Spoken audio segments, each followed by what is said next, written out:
There's a lot of things in history that during the time where they were happening, I'm sure people were all like the McCarthy era. You know, I'm sure people thought it was very important to root out these communists, but they didn't exactly understand. Like, hey, you're calling a lot of people communists that aren't even communists. You're going after people that just went to meetings to find out what's going on. The world didn't exactly understand what that even meant back then. We look back at it now.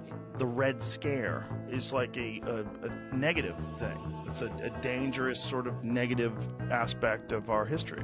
Yeah, although, I'm sure you're having the same experience where lots of stuff that you learned as a clear narrative, like, the Red Scare took over people and it was like a witch hunt. And the answer is actually more nuanced than that. There was more truth to it than I was taught, right? The Rosenbergs really were guilty of passing secrets to the Russians. Oh yeah, there definitely was a lot of that. So, it's a mixed story. Right. You asked the question, though, if in the future we're going to have a different conversation about what's taking place. And I just want to put a little placeholder there.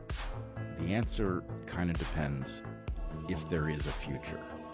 And I worry a lot that not only are we headed into chaos, but that we are going to be denied the ability to have a proper historical account of the present, that we're never going to understand what these stories were doing, why they played out the way they did, why people disappeared when they did, and that's not healthy.